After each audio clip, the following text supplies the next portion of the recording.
भगवान कृष्ण ने विचार करा, शंकर भगवान ने कहा था कि पृथ्वी पर जाकर तुम्हें किन्नर बनना पड़ेगा। भगवान कृष्ण आधी रात को किन्नर का रूप रख लिए और रावण से शादी कर ली है। किन्नर का रूप, भगवान कृष्ण ने किन्नर का रूप धारण करा, रावण से विवाह करा। इसलिए आज भी किन्नर मांग में सिंदूर भरते हैं, हाथ में चूड़ी पहनते, पांव में बिछुड़ी पहनते, गले में मंगलसूत्र पहनते। कोई पूछे उनसे कि इनका पति कौन है, तो किन्नरों का विवाह आधी रात को होता है, जैसे भगवान कृष्ण किन्नर बन के विवाह करे थे रावण से। किन्नरों का विवाह आज भी रावण से होता है, आधी रात को होता है। रात को होने के बाद उस घड़े से विवाह कर कर घड़े को सुबह फोड़ दिया जाता है, क्योंकि भगवान कृष्ण सुबह रात्रि को किन्नर बने और सुबह रावण की बलि चढ़ गई, इसलिए उस घड़े को फोड़ दिया जाता। भगवान कृष्ण को भी किन्नर बन जाता। आप किसी विकलांग पर, आप किसी कमजोर पर, आप किसी बेहीन पर अगर हंसते हो, एक जन्म आप भी तैयार रखिए कि आपको उसका लेना पड़ेगा। क्यों हंसो? उसको देखकर तो दुख होना चाहिए कि बेचारे की माना दशा है। अब ये तो भगवान ही जानता है कि किस कारण से व्यक्ति को भोगना पड़ रहा है। ये तो वो दातार दयालु ही जानेगा, भगवान ही जानेगा। कुंवारी अवस्था में मर गया तो मुझे नरक भोगना पड़ेगा। कुंवारी इसीलिए शिव महापुराण की कथा कहती है, भागवत पितरों को तार सकती है, भागवत पितरों को तार देती है, पर शिव महापुराण की कथा केवल एक कथा ऐसी है जो कि आहूतों को तारती। आहूत मतलब कुंवारी अवस्था में जो मर गए, गर्भ में 6 महीने का, 8 महीने का, 9 महीने का, 10 महीने का कोई बच्चा जन्म लेकर कुंवारी अवस्था में, कोई बड़ा होकर जिसका विवाह नहीं हुआ, अधोगति में कोई मर गया, ये शिव महापुराण कुंवारी अवस्था वालों को तार देती है। कहते हैं कि कथा सुनकर जो व्यक्ति निकल कर जाता है, शिव महापुराण की कथा सुनकर उसके शरीर से एक तरंग निकलती है। रास्ते में, मार्ग में जितने भी कुंवारे मर गए हो, एक्सीडेंट में मर गए हो, या किसी के घर के अंदर गर्भ में 6 महीना, 8 महीना, 9 महीना, 10 महीना का कोई बच्चा शांत हो गया हो, वो नारी भी अगर कोई कथा सुनकर जा रहा हो, उसका मुख देख लेती है तो उसका दोष समाप्त हो जाता है, और जो कुंवारी अवस्था में मर गया उसका मोक्ष हो जाता है। शिव महापुराण की कथा अधोगति वालों को भी तार देती है। आज आप लोग इतनी संख्या में आए हो, बाबा विश्वनाथ की कृपा, महाकाल दादा की दया है, शंभू की कृपा है, मेरे शंकर की, वो तारने वाली, तारण, उसकी कृपा, उसकी दया।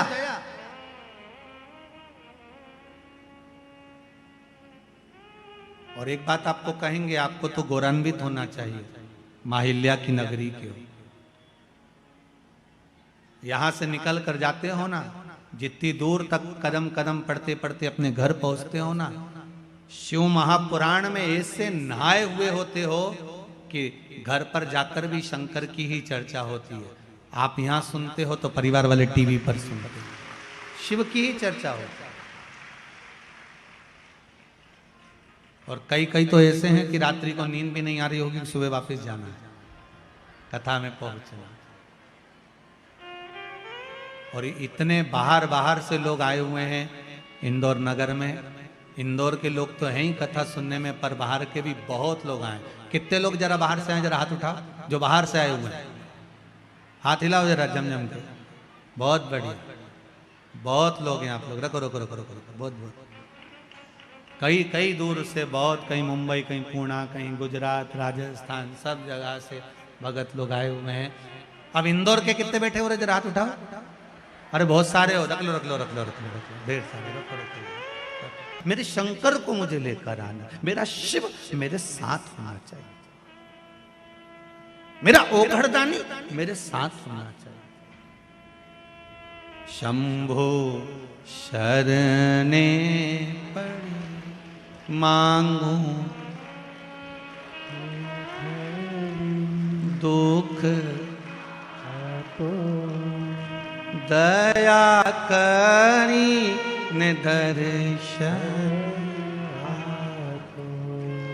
तेरी पूजा में जल ले आई, उसे मछली भी झूठा कराई।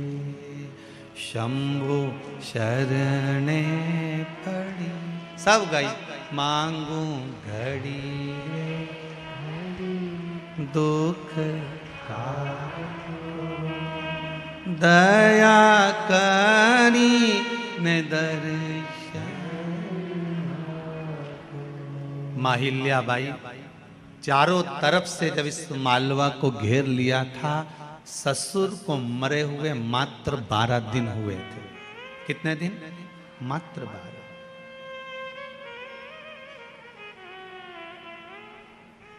केवल 12 दिन। अब जरा विचार करिएगा,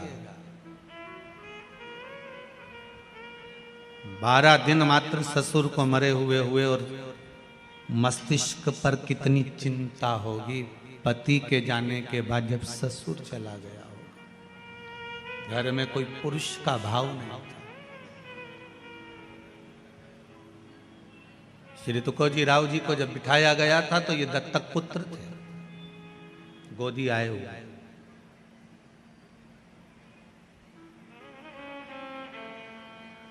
कितनी चिंता होगी। आप कहते हो गुरुजी हम बड़े दुखी हैं, हम बड़े तकलीफ में, पर भगवान से निवेदन करना कि आप बहुत सुखी हैं। दुनिया के कई लोग ऐसे हैं जो पलंग पर पड़े हुए हैं और मौत को मांग रहे हैं कि हमें मृत्यु आ जाए, और भगवान मौत भी नहीं दे रहा। दुनिया के कई लोग ऐसे हैं जो शरीर से ऐसे हो गए कि भगवान से कह रहे हैं अब उठा ले, अब बनता नहीं है, तो भी भगवान मृत्यु तक नहीं। कम से कम आप पर मेरे देव अधिदेव महादेव की कृपा है जो आप अपने पांव से चलकर शिव कथा तक आए हो। ये शंकर ही तो करुणा करा है।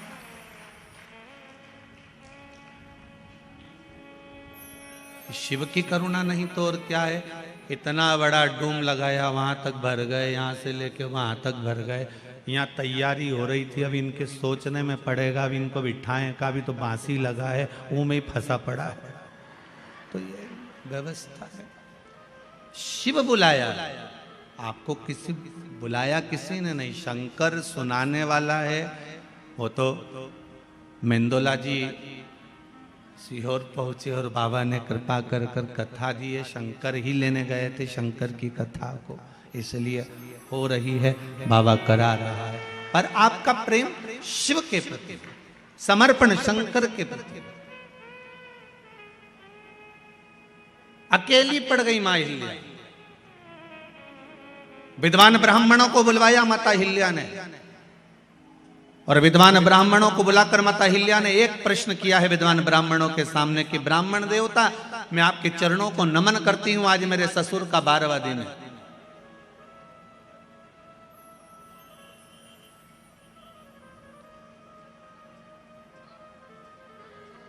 अब राजघराने को मुझे संभालना पड़ेगा, पर मैं जानती हूं कि मैं इस काबिल नहीं हूं। मैं जानती हूं मैं इस काबिल नहीं। गुरुजन के सामने, ब्राह्मण जन के सामने, बड़े बुजुर्गों के सामने कभी मत कहना कि मैं बहुत कुछ जानता हूं।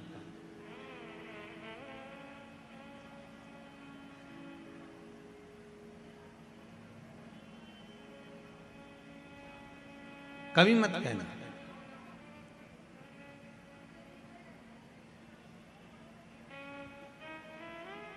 गुरुजन के सामने शून्य बनकर जाना कि मुझे कुछ नहीं आता। घर के बड़ों के सामने जाना तो शून्य बनकर जाना कि मुझे कुछ नहीं आता। जो ज्यादा समझदार बनकर जाता है ना, सबसे ज्यादा काम उसी को संभालना पड़ता है। घर में दो तरह की बहू होती है, एक समझदार, एक पगली। आप उसमें से कौन सी हो हमको नहीं मालूम, पर कल कथा में हमने कहा था कि जितने भी बैठे हैं सब पागल ही हैं, तो पगली बहू हो गए। दो तरह की बहू होती है घर में, एक समझदार, एक पगली। जो समझदार बहू होती है ना, घर में शादी आती है तो सारा काम वो संभालती है। मम्मी जी ने रोटी खाई कि नहीं खाई, मामा जी आया कि नहीं आया, काका जी ने भोजन करा कि नहीं करा, अभी तक फूफा जी तो आए ही नहीं। बेचारी काम में लगी रही लगी रही लगी रही लगी रही, और उधर बैंड बाजा बजता रहा, लोग माता पूजने चले गए, और ये घर में ताला कुर्सी लगाती रह गई। बेचारी काम करते करते चाबी लेके दौड़ी, फिर याद आया कि पूजन में माता जी की चुनरी तो घर में ही रह गई, फिर भागी, फिर चुनरी लेके आई। ये समझदार थी ना, इसलिए बार बार इसको जाना पड़ रहा, समझदार थी ना, इसलिए बार बार काम करना पड़ रहा। और एक घर में बहू ऐसी होती है जिसमें अकल नहीं होती है। लोग कहते हैं हमारी छोटी बहू में तो बिल्कुल अकल नहीं, ये तो पगली है। जो पगली है वो माता पूजन में सज धज के खजूर वाली चोटी बना के नाचे कूदे एंजॉय करे। सबसे ज्यादा एंजॉय वो ही करती है जो पगली होती है।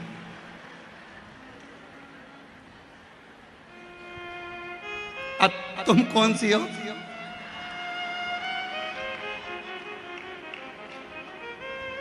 जो ज्यादा समझदार होता है उसको सारा काम करना पड़ता है, और जो पगली होती है सबसे पहले, जो समझदार बहू बेचारी काम में लगी रहे, मेहंदी लगाने तक की फुर्सत नहीं, और जो पगली वो सबसे पहले लगा।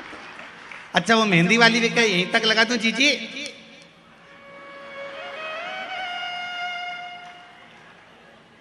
पगली। और पार्टी में भी सबसे पहले जाके पूरा स्टॉल निपटा दे, जितना स्टॉल लगा था नहीं सब। और इतने में दो बहनों तो बात ही करे, बताओ जीजी देख तो तेरी छोटी बहू को तो देख कितनी खाने में लगी है। इतने में सास बोले मेरी बड़ी बहू बहुत समझदार बेचारी, दिन भर काम करी है, तो सही में पगली है, सब दूर खा रही। एक से नहीं पूछा कि तुम खाओगा, अब किससे पूछे? किससे पूछे?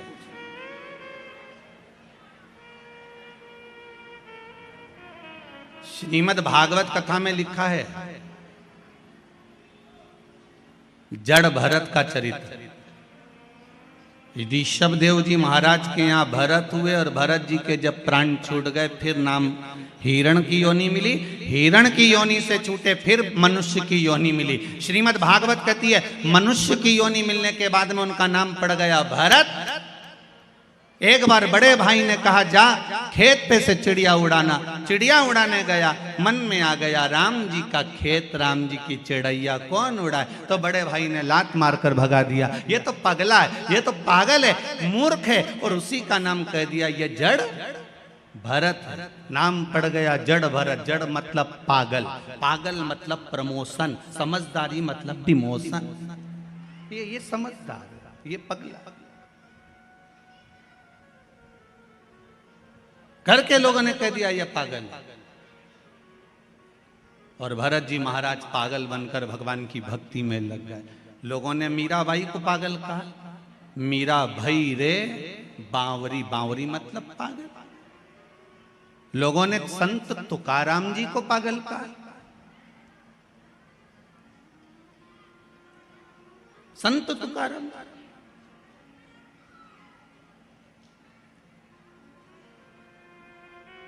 संत नामदेव जी को लोगों ने पागल कहा, रामकृष्ण परमहंस जी को लोगों ने पागल कहा। रामकृष्ण परमहंस जी तो प्रवचन देने बैठते थे, और प्रवचन देते देते रामकृष्ण परमहंस जी प्रवचन देते देते देते देते देते याद आ जाती थी कि भजिया खाने जाना है, तो हजारों पब्लिक को छोड़कर घर में चले जाते और भजिया खा के आ जाते। स्वामी विवेकानंद जी ने पांव पड़कर कहा गुरुदेव इतने लोग तुम्हें सुनने के लिए बैठे हैं, भजिया तो तुम बाद में भी खा सकते थे, ऐसी क्या जरूरत थी कि कथा छोड़कर तुम भजिया खाने गए? तो रामकृष्ण परमहंस जी ने कहा स्वामी विवेकानंद जिस दिन मैं भजिया नहीं खाऊं उस दिन समझ लेना कि मैं निपट गया। तो रामकृष्ण परमहंस जी से स्वामी विवेकानंद ने कहा आपकी भजिए में इतनी आसक्ति है, भजिया इतना पसंद है आपको? तो रामकृष्ण परमहंस जी ने कहा भजिया पसंद नहीं है, प्रवचन करते करते करते करते मेरा मन माँ जगत जननी जगदम्बा में समा जाता है, उस मन को लाने के लिए मुझे भजिया याद करना पड़ता है, इसलिए पृथ्वी पर जीवित बना रहता हूं। ये संत हैं, लोगों ने इनको पागल कर दिया। रामकृष्ण परमहंस जी को लोगों ने पागल कर दिया, संत तुकाराम जी को लोगों ने पागल कहा, नामदेव जी को लोगों ने पागल कहा।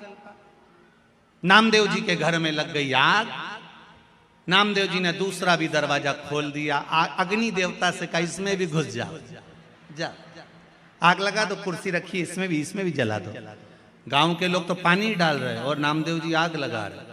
गांव के लोगों ने कहा नामदेव जी हमने तुम्हारे लिए गादी, 2 कम्बल, 1 तकिया बचा लिया, ठंड का समय है, रात को सोओगे कैसे?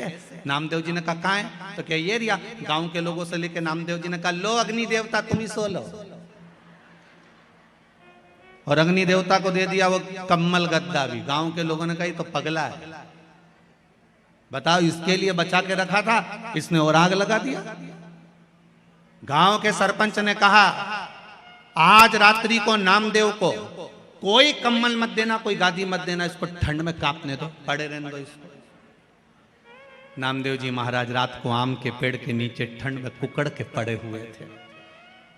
इतने में भगवान को लगा कि मेरे नामदेव ने अग्नि में भी मेरा दर्शन करा है, मेरे नामदेव ने अग्नि में भी मुझे देखा है। तो तुरंत मेरे नारायण रात्रि को आए, नामदेव को गादी तकिया लगाकर मखवल के गादी पर तकिए पे सुलाकर चले गए और पूरे सुंदर झोपड़े का निर्माण कर दिया, सुंदर भवन का निर्माण कर दिया, बहुत सुंदर भवन का निर्माण करा। रात्रि के बाद में सुबह सुबह गांव के लोगों ने विचार करा जरा चल के देखते हैं कि नामदेव की हालत क्या है, जिंदा है कि मर गया। जाके देखा तो नामदेव तो मखवल के गादी तकिया पे सो रहा है। सुंदर झोपड़ी बनी, इतनी सुंदर कि किसी ने देखी नहीं थी, इतनी सुंदर बनी। सारे गांव के लोगों ने कहा नामदेव जी तुम्हारी ये झोपड़ी किसने बनाई? नामदेव जी बोले पता नहीं, परंतु हमारा कोई रिश्तेदार आया होगा। सारे गांव के लोग बोले नामदेव जी हाथ जोड़ के निवेदन है एक आध मकान ऐसा हमारा भी बनवा दो। नामदेव जी ने कहा लगाओ आग, अपना अपना घर में आग तो लगा, अभी बन के तैयार। तुम आग लगाओगे मकान तैयार हो जाएगा, लगाओ तुम आग।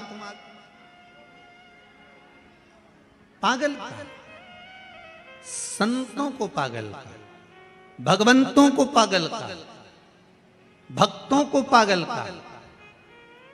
यहां तक शास्त्र कहता है जितने कथा बाचने वाले ये भी पगले, और जो कथा करवाने वाले वो भी पागल, और जो सुनने वाले वो भी पागल। सब पागलों की गिनती में हो। समझदार तो वो हैं जो कथा में नहीं आए, 8 बजे से दुकान पे जाए, 11 बजे तक कमा रखते जोड़ आखिरी में सब यहीं छोड़। इतना बड़ा फोटो टेबल पे और प्लास्टिक के फूल की माला, और वो भी पंखे में हवा में डोले, इससे ज्यादा कुछ। और पूरा जीवन बस कमाने में गवा दिया, पर राम नाम, कृष्ण नाम, शिव नाम कभी नहीं गाया। वो समझदार। और हमें भगवान भोलेनाथ जी से कह देना हमको समझदार मत बनाना, हमें समझदार मत बनाना, हमें तो आपकी भक्ति में, आपके भजन में, आपके स्मरण में हमें पागल बना कर, हमें नहीं बनना समझ। हम आपकी भक्ति में डूबे रहे।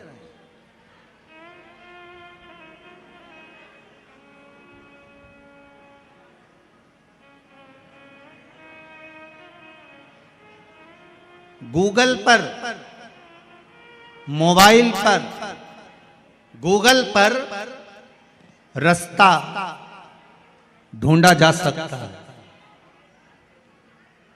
गूगल पर रास्ता ढूंढा जा सकता है, पर मोक्ष गूगल पर नहीं ढूंढ सकते। मोक्ष तो शिव महापुराण में ही ढूंढा जा सकता है।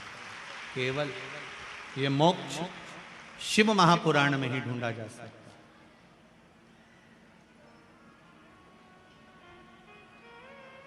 गूगल पर रास्ता ढूंढ सकते हो, पर मोक्ष नहीं।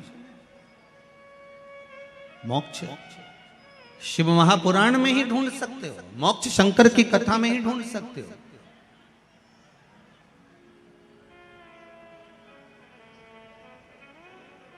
और मोक्ष ढूंढना है तो शंकर की शरणों में, शंकर के चरणों में जाकर, शंकर भगवान के चरणारविंद में पहुंचकर मोक्ष की प्राप्ति आप कर सकते हैं। शिव के चरणों में। इसलिए भगवान देव अधिदेव महादेव की प्रार्थना, देव अधिदेव महादेव से निवेदन, देव अधिदेव महादेव से विनती, ये सुख देने वाली। तेरी पूजा में दूध ले आई, उसे बछड़ा भी झूठा करा। शंभु शरणे पड़ी, मांगू घड़ी रे घड़ी, दुख काटो दया करी ने दर्शन। भगवान से प्रार्थना कर सकते, उस शंभू से निवेदन कर सकते, फिर क्यों ना दे बाबा।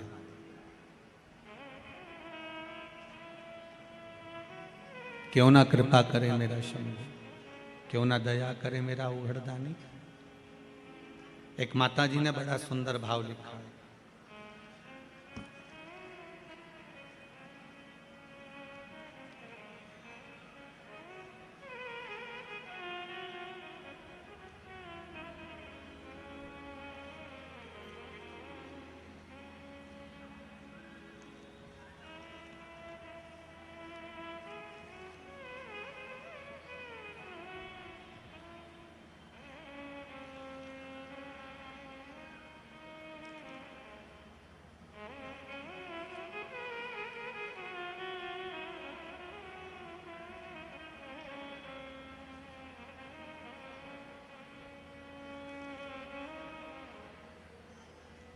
गुरुदेव, मेरा भतीजा जिसने लिखा है, संगीता जी मौर्य हैं, ग्राम जसवाड़ी, जिला खंडवा से आई हैं। आप ही हो? हाथ हिला दीजिए। आपने लिखा है, मेरा भतीजा हमेशा तोतला ही बोलता था, उसकी वाणी कभी नहीं सुधरी थी। पर 2 सोमवार जो उपाय बताया गया था, बेले का जो फल है, उस फल के गुर्दे को निकालकर, वही वाला करा होगा ना, उसमें पानी भरकर शंकर भगवान को चढ़ाकर उस पानी को पीना प्रारंभ करना था। बाबा ने ऐसी कृपा करी है, अपने पत्र में लिखा है कि 2 सोमवार करने पर मेरे भतीजे की वाणी शुद्ध हो गई, तोतला बोलना बंद कर दिया। बहुत बहुत बधाई आपको। बैठिए, विराजिए, बैठिए। वाणी शुद्ध हो गई। देवाधिदेव महादेव की कृपा। एक माता जी ने बड़ा सुंदर भाव लिखा है महाराज जी पत्र के अंदर, देखिए। सुनीता जी मीणा, अकबरपुर, जिला देवास, नेबावर रोड से आई है। आप ही ने लिखा है, एक बार हाथ हिला दो जम के। हर हर महादेव। आपने लिखा है, मेरी पूरी जमीन पर मैंने कई बोर लगवा लिए, कुएं खुदवा लिए, उस जमीन पर कोई पानी नहीं था।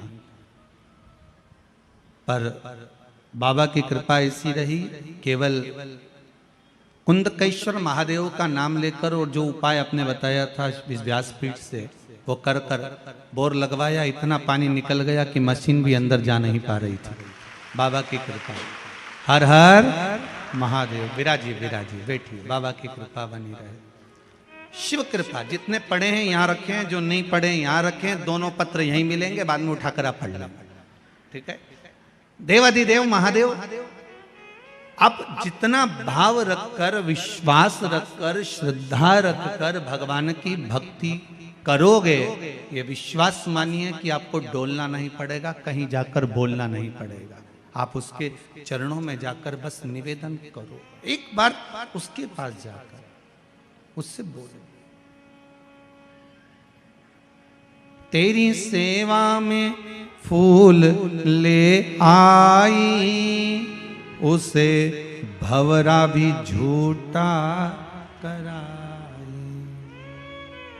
शंभो शरणे पड़ी, मांगू घड़ी रे घड़ी, दुख काटो दया करी ने दर्शन आपो। हे बाबा, हम आपसे बार बार बस यही प्रार्थना करते हैं कि जीवन में दुख है, तकलीफ है, कष्ट है, उसको काट दिया जाए। और वो कटेगा कैसे? तो भगवान की केवल भक्ति से। कैसे कटेगा? भगवान की भक्ति से।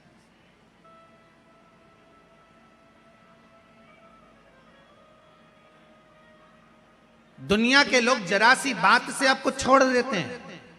थोड़ी सी बात हुई और दुनिया के लोगों ने आपको छोड़ दिया। जब जरा सी बात से दुनिया के लोग आपको छोड़ देते हैं, तो यह विश्वास मानकर चलना, जरा सी प्रार्थना से शंभु आपको पकड़ सकते हैं। मात्र थोड़ी सी प्रार्थना, बहुत है उतनी प्रार्थना। हमें ढोंग नहीं करना, हमें ढकोसला नहीं करना, हमें दिखावा नहीं करना कि मैं बहुत बड़ा भक्त हूं या मैं बहुत बड़ी भक्तन हूं। हमें नहीं करना।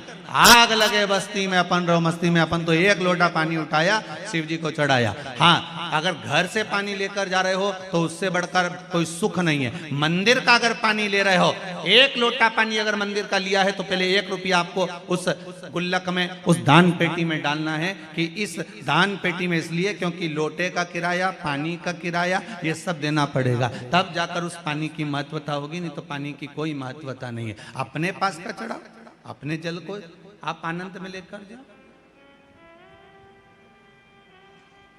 भक्ति शिव कथा है। शिव कथा साधारण नहीं होती। शंकर की कथा में शंकर ही कहीं ना कहीं अमृत बरसा ही देता है। ये उसी की कृपा होती, उसकी कृपा बिना कुछ नहीं है। जहां शिव है वहां गंगा है, जहां गंगा है वहां शिव है। शिव उपासना भगवान की अविरल भक्ति। महाराज शिव महापुराण की कथा कर रही है। मां अहिल्याबाई का चरित्र कह रहा है। इस मालवा की महारानी का चरित्र कह रहा है और उससे हमें सीखना है कि हमें कभी हारना नहीं।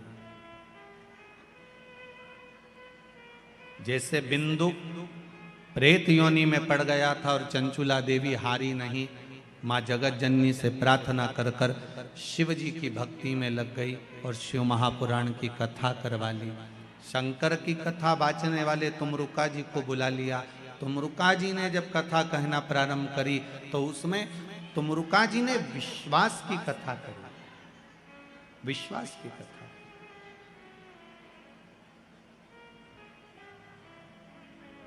भरोसे की कथा, विश्वास।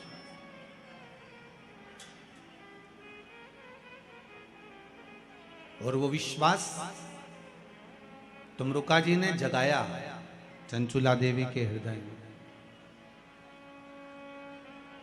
वो विश्वास जागृत करे।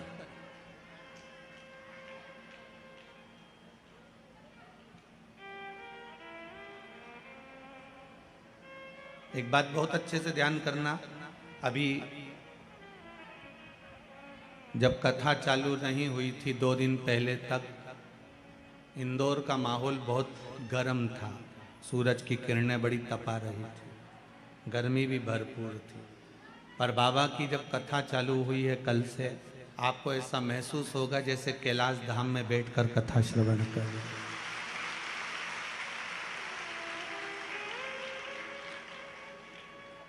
क्योंकि बाबा की कथा है कैलाश पर ही हो रही है और कैलाशी, और यहाँ तो यहाँ वर्णन किया गया है संरक्षक के रूप में भी कैलाश विजयवर्गीय है, इसलिए कैलाश तो बनना ही था।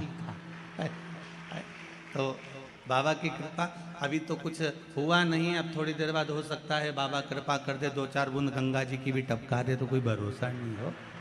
आ गई क्या बस, तो फिर तो वो तो बाबा के हाथ में है, बाबा करने वाला और बाबा कराने वाला, उसके सिवा कुछ नहीं।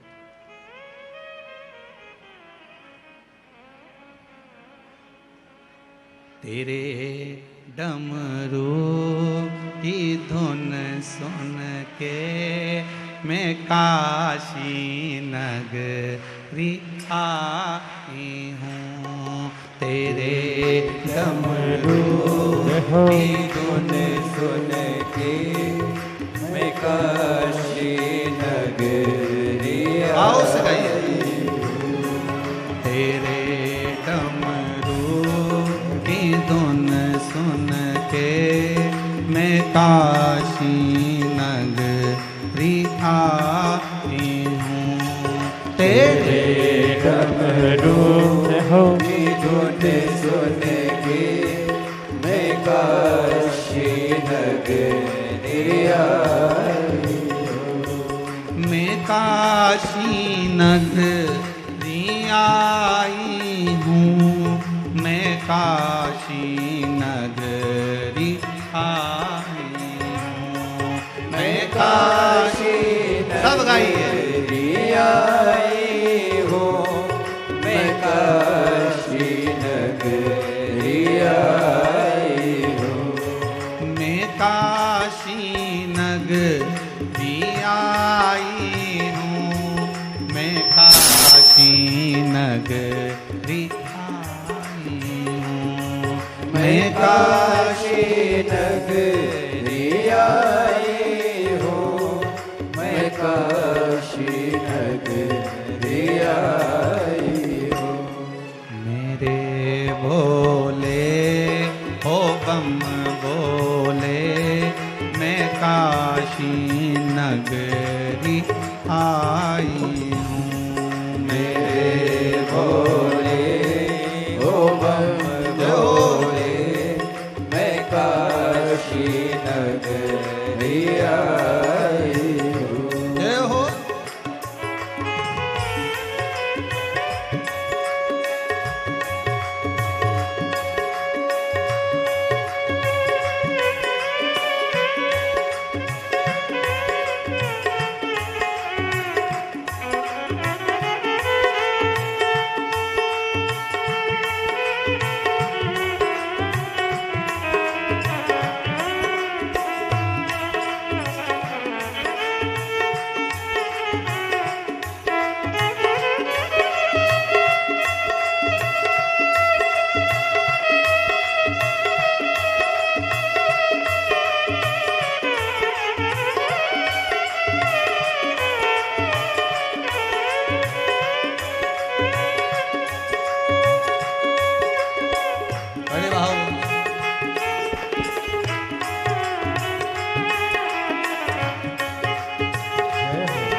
गंगा है। सुना है हमने ओ भोले तेरी काशी में गंगा है। सुना है हमने ओ भोले तेरी काशी में गंगा है। सुना है हमने ओ भोले तेरी काशी में गंगा है। हो उसी गंगा को नहाने को मैं काशी नगरी आई हूँ। उसी गंगा को नहाने को मैं काशी नगरी आई हूँ। मेरे भोले ओ बम भोले मैं काशी नगरी आई हूँ। मेरे भोले ओ भोले मैं काशी नगरी आई हूँ।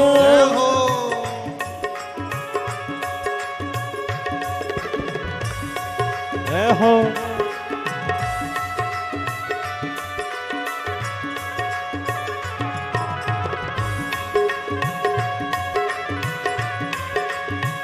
शंभो